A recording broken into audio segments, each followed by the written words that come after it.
ماہ رجب میں 3 دن کا وظیفہ پچھلے سال بھی کئی لوگوں نے اس عمل کو کیا، جو بھی کرتا ہے وہ کامیاب ہو جاتا ہے۔ کئی بار اس عمل کو آزمایا جا چکا ہے، جو کرتا ہے تیسرے دن ہی اس بندے کے لیے غیب سے مدد آ جاتی ہے۔ اس لیے یہ سورۃ اخلاص کا عمل ماہ رجب کے 3 دن آپ لازمی کریں۔ آپ جس بھی مشکل میں ہیں، جس بھی پریشانی میں ہیں، پیسوں کا بھی انتظام ہو جاتا ہے وہ بھی غیب سے۔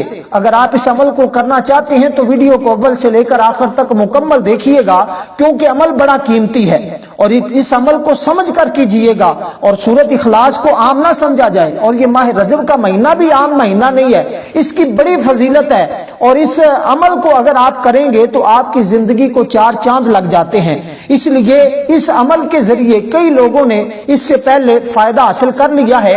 آپ بھی اس عمل کو کر کے ان کامیاب لوگوں میں شامل ہو جائیں جن کی زندگی ان اعمال کے ذریعے بدلی ہے، کیونکہ رجب کی ہر رات ہی بڑی فضیلت والی ہے اور اس کا ہر دن ہی بڑی فضیلت والا ہے۔ میں آپ کو ایک بات واضح کرتا چلوں، رجب کی پہلی رات میں بڑی فضیلت ہے۔ نبی علیہ الصلوۃ والسلام نے فرمایا کہ حضور علیہ الصلوۃ والسلام کا یہ فرمان سنیے کہ آقا نے فرمایا، جس شخص نے رجب شریف کی پہلی رات کو زندہ کیا، یعنی کہ اس میں عبادت کی، تو جب سارے دل مردہ ہو جائیں گے اس بندے کا دل پھر بھی زندہ رہے گا۔ اللہ تعالیٰ اس کے سر پر خیر و برکت کو نازل فرمائے گا، اگر وہ گناہوں سے اس طرح پاک ہو جائے گا جس طرح آج ہی اس نے اپنی ماں کے پیٹ سے جنم لیا ہے، اور ایسے 70,000 گناہگاروں کی سفارش کرے گا جن کے لیے دوزخ لازم ہو چکی ہوگی۔ پھر دیکھیے کہ اگر آپ کو یہ سعادت مل رہی ہے تو پھر آپ ماہ رجب کے، یہ تو میں نے پہلے دن پہلی رات کی فضیلت بتائی ہے، اب اندازہ لگائیے کہ باقی دنوں کی کتنی زیادہ فضیلت ہوگی۔ جیسے کہ اس کے اندر ایک رات وہ بھی آتی ہے کہ جو بندہ اس دن کا روزہ رکھتا ہے اس کو 60,000 روزے رکھنے کے برابر ثواب ملتا ہے، 60,000 مہینوں کے برابر ثواب ملتا ہے۔ تو پھر اندازہ لگائیے کہ یہ کتنا بابرکت مہینہ ہے۔ اس کے اندر جتنا زیادہ ہو سکے آپ ذکر و اذکار کریں، لیکن کچھ بھی نہ کر سکیں تو کم از کم 3 دن کا یہ عمل لازمی طور پر کریں۔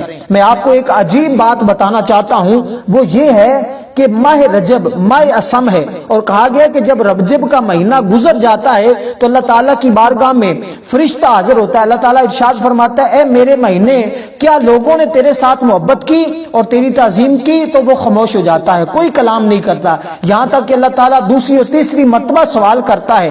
پھر جب رجب کا مہینہ اللہ تعالیٰ کی بارگاہ میں عرض کرتا ہے، اے میرے رب، تو وہ عیبوں کو چھپانے والا ہے، تو نے اپنی مخلوق کو حکم دیا کہ وہ دوسروں کے عیبوں کو چھپائیں، اور تو نے میرا نام اسم بہرا رکھا، قاصد رکھا۔ میں نے لوگوں کی فریاد کو سنا لیکن ان کے گناہوں کو نہ سنا، اس وجہ سے میرا نام اسم بہرا، یعنی کہ اس ماہ رجب کے مہینے کو ہی اس کا مطلب ہی ہے، یعنی کہ عیبوں کو چھپانے والا۔ تو اس لیے اس مہینے میں بندے کے عیبوں کو چھپا دیا جاتا ہے، پھر بندہ جو مانگتا ہے اس کو مل جاتا ہے۔ یہ در حقیقت اس کے اندر چند ایک راز کی باتیں ہیں، آپ اگر اس کو سمجھ جائیں تو پھر آپ یہ پورا مہینہ ہی اپنا عبادت میں گزاریں گے، کیونکہ حضور نے فرمایا رجب اللہ کا مہینہ ہے، اور جو اللہ کا مہینہ ہو اس کے اندر جو مانگا جائے پھر رب بندے کو ضائع نہیں کرتا، رب بندے کو وہ ضرور عطا فرما دیتا۔ آپ اس مہینے میں لاکھوں کروڑوں مانگے، 3 دنوں کے اندر آپ کے لیے ایسا انتظام ہوتا ہے کہ بندہ حیران ہو جاتا ہے، بندے کی سوچ بھی وہاں تک نہیں جاتی جہاں سے بندے کے لیے اس کے کام کا انتظام ہوتا ہے۔ اس لیے لازمی طور پر اس عمل کو کیجئے گا، کیونکہ جب رجب شریف کا مہینہ آتا ہے، بیت المقدس میں ایک عبادت گزار عورت رہتی تھی، جب رجب شریف کا مہینہ آتا تو وہ ہر روز اس مہینے کی تعظیم کے لیے 12 مرتبہ قل هو اللہ احد پڑھتی، ریشم کے لباس کو اتار دیتی اور ٹاٹ کا لباس پہن لیتی۔ وہ رجب کے مہینے میں بیمار ہو گئی، اس نے اپنے بیٹے کو وصیت کی کہ وہ اسے ٹاٹ کے لباس کے ساتھ دفن کر دے۔ اس کے بیٹے نے لوگوں کو دکھانے کے لیے اپنی ماں کو اعلیٰ کپڑوں میں کفن دیا۔ اس نے اپنی ماں کو خواب میں دیکھا تو اس نے کہا، میرے بیٹے، تو نے میری وصیت پر کیوں عمل نہ کیا؟ میں نے تجھ سے خوش نہیں ہوں۔ وہ پریشان ہو کر اپنی نیند سے بیدار ہوا اور اپنی والدہ کی قبر کو کھولا، اس نے قبر میں اپنی ماں کو پایا، وہ حیران ہوا اور سخت رویا۔ اسی دوران اس نے ایک آواز سنی، ایک ندا دینے والے نے کہا کہ کیا تو نہیں جانتا کہ جو شخص ہمارے مہینے رجب المرجب کی تعظیم کرے تو ہم قبر میں بھی اس کو اکیلا نہیں چھوڑتے۔ تو جب یہ مہینہ بندے کو قبر میں بھی اکیلا نہیں چھوڑتا تو بھلا دنیا میں یہ آپ کو کیسے تنہا چھوڑ سکتا ہے؟ اس لیے اس مہینے کا ادب بھی کریں، ساتھ ساتھ اس مہینے میں یہ سورۃ اخلاص کا عمل بھی لازمی طور پر کریں۔ وہ عورت تو فقط 20 بار پڑھتی تھی، آپ کو میں 3 دن کا ایسا عمل بتانے لگا ہوں کہ آپ کی قبر کیا، آپ کی دنیا بھی روشن ہو جائے گی، آپ کے دن بدل جائیں گے۔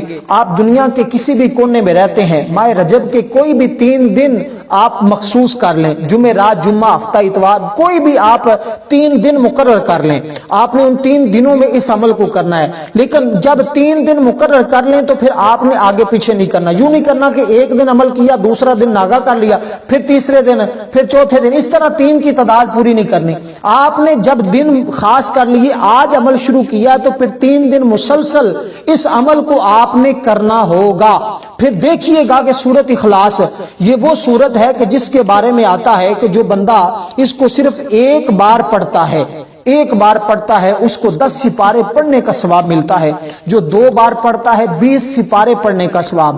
جس نے سورۃ اخلاص کو 3 بار پڑھا اس کو پورا قرآن پڑھنے کا اللہ ثواب عطا فرماتا ہے۔ تو پھر اندازہ لگائیے یہ سورۃ اخلاص، بسم اللہ الرحمن الرحیم، قل هو اللہ احد اللہ الصمد لم یلد ولم یولد ولم یکن لہ کفوا احد، یہ مختصر سی سورت ہے۔ اور اس کا عمل آپ نے کیسے کرنا ہے؟ آپ نے تازہ وضو کر لینا ہے، نیت کر لینی ہے اپنے مقصد کی۔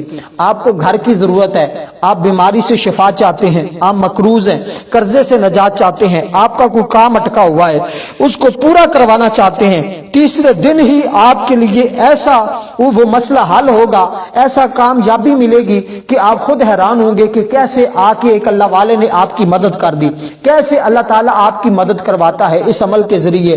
اس لیے آپ مقروض ہیں، آپ کی کوئی بھی پریشانی ہے، کسی کو ریا کروانا چاہتے ہیں تو آپ اس عمل کو کریں گے تو اس کے بعد کبھی زندگی بھر آپ کو کسی کی محتاجی نہیں اٹھانی پڑے گی۔ اگر آپ غربت کا شکار ہیں، تنگ دستی کا شکار ہیں، غریبی کا شکار ہیں اور اس سے ہمیشہ کے لیے نجات چاہتے ہیں تو پھر سورۃ اخلاص کو ضرور یہ عمل کیجئے گا۔